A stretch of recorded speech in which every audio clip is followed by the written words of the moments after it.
Hey guys, it's Elisa, and today I want to share with you some books that have made me kind of cry, or get like teary-eyed or misty-eyed or anything like that. I know that sometimes I get in a mood where I want something to kind of pull at my heartstrings. I don't know if that's just the female in me. I don't know if males go through that, but sometimes they just want to cry. And if I'm in the minority, well, oh well. But yeah, I want to share with you, I think it's 20 books, if I'm not mistaken. 20 books that have either made me like misty-eyed, teary-eyed, where like one or two tears come out, or where I'm crying, where I need tissue, and everything like that. So maybe these are books that you guys have read before and maybe have the same sentiment that I have, or you're just in a mood for something to really pull on your heartstrings, or kind of pull on your heartstrings, and get a good cry. So, yeah, I'm going to try my best not to kind of give a lot of spoilers, because I don't know if you guys read these books before. You might have not, and I don't want to give everything away, like tell you this is the reason why, or, I'll try to keep it as spoiler free as possible. I'm gonna try my best, okay? These books, they're not in any particular order, except that they're in alphabetical order. So I'm gonna go ahead and start off with the first book, is Beautiful Chaos by Keri Garcia and Margaret Stohl. If you guys have read that book, the ending made me teary-eyed. It upset me. I hated what happened. I'm happy that Beautiful Redemption made it up for me. So, yeah. The second book was Body of Sin by Eve Silver. This is the fourth book in the other kin. It's actually the last book in the series. So it's about four brothers. They are half human, half god. And this story follows Egyptian gods. Well, it talks about all of them, but these in particular follow the god of chaos, which is the Egyptian god of chaos, I should say, Sutek. So Sutek is basically kind of like, well, he's the god of chaos, but he also, his realm is the underworld. So the sons are kind of like reapers. They go and they bring, but they go for like the very dirty soul, the very blackened soul, to take to their father to basically consume. So, yeah. The four brothers, Deegan, Alistair, and I can't remember the third one, are on the hunt of looking for the person that murdered their brother Logan. And it's a very long journey because it does go through 3 books till they basically, in the fourth book, you figure out what happens to Logan, who did it, who's at fault.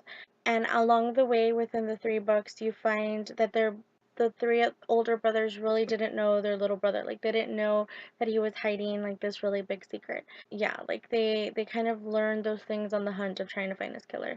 And it's such an emotional book, like really emotional, and the things that Logan had to hide, and why the things that happened. I remember I teared up a lot because there's a lot of things involved in it, and I don't want to give too much away, because if I do, that might ruin the book.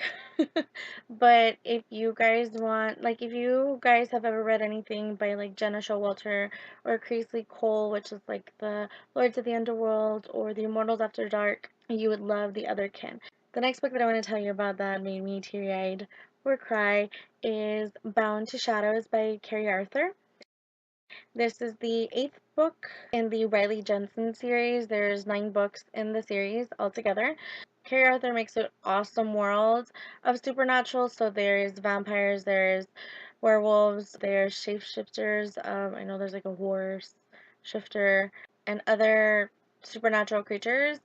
Riley Jensen works as a secretary for kind of like the supernatural FBI. And these stories all take place in Melbourne, Australia. So it's a really good series. Like, I really enjoy it. I like the action. I love the romance in there.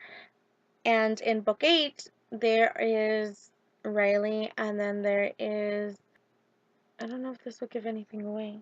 In book 1, Riley meets Quinn. Quinn is a very, very, very old vampire, very old vampire, and they kind of start having a relationship off and on through the books, like, you know. So in book 8, they've gotten to a really good place compared to where they were, like, at book 3. The thing with Riley being a half werewolf, half vampire is that she still is susceptible to a werewolf soulmate. There's a lot of twists and turns with that part of it, and something very tragic happens at the end of book 8, to the point where I was so scared that I didn't know how Riley was going to recover in book 9, like at the ending of the series. But it was so emotional. I remember I cried, like, I was like tears streaming down my face because it was just so emotional. And after, I mean, this is book 8, I had invested time to these characters that I felt it, like, I felt it deep in the heart, like if it was like my sister or myself that this happened to. Like, it was so bad. And it's another series that if you guys haven't picked up, you should pick up, by Keri Arthur. The next one I want to go ahead and tell you guys about is The Darkest Passion by Gena Showalter. This is part of the Lords of the Underworld. This is book 5. This book follows Aaron, who is the Keeper of Wrath, and his love interest, Olivia, who is an angel, or like she likes to call herself, a fallen angel, because of situations that happen in book, I think book 4. That's when we kind of start getting introduced to Olivia, is in book 4, if I'm not mistaken. But of course, the Lords of the Underworld, if you don't know what it is about, it follows Greek mythology. Basically, what happened with the Lords of the Underworld is that they were jealous that Pandora was picked to go ahead and take care of the box. So they thought they were going to be all macho men and release, like, open the box and then put it all back together and save the day. Of course, that didn't happen, and as punishment, Zeus had the demons that were in the box be inserted into the lords, which originally they were Zeus's personal bodyguards. After that, they were sent down to Earth and each got their own kind of punishment from it. It's been a long time coming for Aaron. He of course comes out in books like 1, 2, 3, and 4, but something happens to him in book 1 that kind of gets the ball rolling, kind of gets bad in book 3, you know, and it kind of goes from there, and he's trying to come back from that as book 4 and 5 go on. What Gena Showalter did with this book, like the direction that she took it, this is another series that I am so invested in the characters, like you can't not love them or laugh with them and love their sarcasm and the way that they are so invested in taking care of each other, like as a family and everything like that. Something very crucial happens to Aaron that I did not see coming. And that one, I bawled. I bawled my eyes out with that one. I was like, no, I was so upset. Luckily, she found a way to fix it, so thank you, Gena Showalter. But that one, I bawled my eyes out. And there's times that I go back just to read that story just because I still can't believe she did that to us. But yeah, that's a really good book. The other one that I want to mention to you guys is Delirium by Lauren Oliver. I have read this book twice, and the ending every single time gets to me. Gets to me. And this one pulls at my heartstrings. I only got a little, like, misty-eyed, teary-eyed about it, like, you know, like 1 or 2 tears or something like that, because of the fight that Lena goes through, and then to get the outcome that she got. That was, oh my god. The next one is Frobidden by Tabitha Suzuma. I don't know if I'm saying that right. Apologize. This book was so emotional. So, let me give you a disclaimer. This book is very taboo. I'm going to tell you right now because there's a lot of mixed reviews that I've seen off and on Goodreads. I picked this book up because I liked the cover. The cover caught my eye, Basically, it follows a family of 5 kids where the older brother and sister have everything on their shoulders, having to take care of the little ones who one's like in junior high and then the other two like are in elementary school. And this book takes place like in England, if I'm not mistaken. But basically what kind of happens, or not kind of, it does happen, is that the older brother and sister, I mean, the way that they live, they were not brother and sister. Like, didn't, they were not able, with the life that they were living, were not able to be kind of brother and sister. They were more like mom and dad to these little kids. And I'm not trying to justify the story in any way. I'm just saying this is what I took out of reading the book. I should say that what I took out of it. This is I mean, they've always had to, at a very young age, they had to kind of grow up really fast. But what I'm trying to get to is that it's about incest. So the older brother and sister is Loken, or Loki for short, and Maya, you know. So I read this book with an open mind, and I know that it had consisted about incest, but I kind of thought it was gonna have the same outcome as another book that I had read by Frances Leah Block called Wasteland. And I thought it was gonna kind of be like that story. And I'm telling you right now, this is like a big spoiler if you've never read this like itty bitty book, but that one is about incest as well. But as the story progresses, you find out that the brother and sister are not brother and sister. The brother was adopted, so no blood relation at all. So I was thinking, you know what? Okay, maybe this is what's gonna happen with this book. Like, I that's another reason that helped me go ahead and read the book. Again, I suggest if you're gonna read it, you have to be very open-minded. The last 8 chapters, if I'm not mistaken, of this book were so heartbreaking. I cried. Like, I was bawling with this book, I remember, because a lot of the things that happen with like the little kids, when the brother that's like in junior high is like begging for forgiveness from like his older brother, it was so heartbreaking. And the ending, oh my god. Oh my god. As soon as I finished this book, I literally could not pick up another book for like a week. And it had nothing to do because of the incest part of it, that it just had to do with the emotion and the heartbreak. And my heart was still broken with these characters. It's a good book. I really enjoyed it. I love Tabitha's writing. I purchased like 3 more books from her, but yes, she puts her heart and soul into a book, and you can tell. So, yeah, bawling with that book. I mean, if you guys can get past the taboo of it and read it with an open mind, it is an awesome emotional roller coaster. The next one is Graceling by Kristin Cashore. So this one is a fantasy book that follows Ketsa, who has a Graceling, something like that. Basically, people in this world have things called graces, and how people know that a person is graced is because they have one, for example, like one green eye and one blue eye.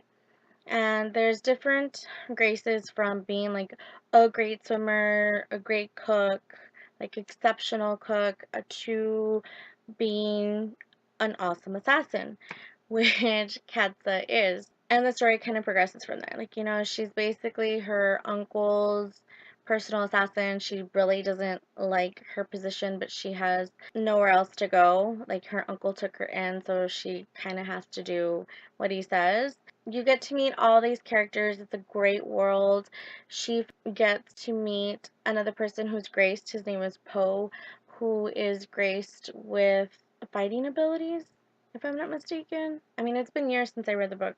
Forgive me. I forget what Poe grace is, but I think that's what it is, if I'm not mistaken. Forgive me if I'm wrong. I will read it again.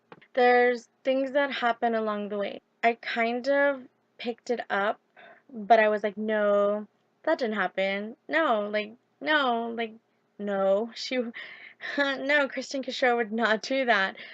But she did. And I teared up and I was sad and I hated that I had to wait years for Bitter Blue. But the way it ended, like, it was sad. Like, it was a good ending for, like, for for everything that they went through. Like, it was a good ending. It's just that something happens in the book that I didn't think was gonna happen, and it broke my heart. It broke my heart, but I still liked the ending. Like, I still liked it, and I have skimmed through Bitter Blue, so I know certain stuff happens. I'm sorry, I'm bad like that. I need to stop that habit, but sometimes I have the habit that I'll, like, skim through a book. So it's because I had to know, like, I'm sorry if it sounds like I'm teasing you guys, but I hope you read it and you'll understand what I'm talking about. The next book that I want to tell you guys about is Hopeless by Colleen Hoover. This one, I have talked about it in April. I did go ahead and let you guys know that it did have a lot of twists and turns, a lot of things that happened to the main character I did not expect. It's like, once I thought I had it, like, it twisted it again, and it did pull at my heartstrings a lot that I was getting teary-eyed, and for this character, like, I just felt so bad with everything that she had been through and whatnot, and I cried. I remember I cried and I needed a couple of tissues for that one too. The next one is The Host by Stephenie Meyer. This book, I've read it like 8 or 10 times, whether it be me actually reading the book or an audiobook. This is a favorite of mine to listen over and over again on audiobook. And every single time that I do, the last 10 chapters of that book have me silently crying. Like, you just see tears streaming down my face. Even though I know what's going to happen, I've seen the movie, I've read this book over and over again. I know that every time I read it, the ending's not going to change. Like, and we all know who have read The Host that there is a happy ending, but just everything that kind of goes from there, all the emotions and the people involved and stuff like that, just always make me cry. I don't know what it is, and I hope it never ends. Like, every single time, every time I read it, it's like I've never read it before, never knowing what's going to happen. When I do, and I always cry, and I love that book for it. That is why it's one of my favorites. So, yeah. The next book that makes me cry is The Last Song by Nicholas Sparks. I mean, there's a lot of Nicholas Sparks books that kind of get me misty-eyed and stuff like that, but The Last Song, really, it made me cry. The things that happened with the father and with Ronnie and Will, and it was such just a good book. I mean, I liked the movie, like, I really enjoyed it, but I love the book. I love the book. I love the point of views and how they grow. Cried. Cried reading that book. So yeah. Okay, so originally when I recorded this video, it was like an hour and a half worth of, like, footage, and I've edited down as much as I can without just showing you pictures of books and not really giving you any information or anything like that. If I did that, then it'd be like a really quick 5-minute video, but I want to kind of give you guys some information on the books and stuff like that, so I decided to go ahead and break it up because right now it's about 40 minutes long, so I've cut a lot out of it. I didn't want to post a 40-minute video, so I'm going to break it up into 2 parts. You guys just saw the first 10 books that have made me need Kleenex, basically. So I hope you guys enjoyed it. If you've read them before, please leave comments down below and let me know if you had the same reaction I did, or if you didn't, or if you want any more information on them, I'd be glad to go ahead and let you guys know. You guys have a great day. Thanks for watching. Bye!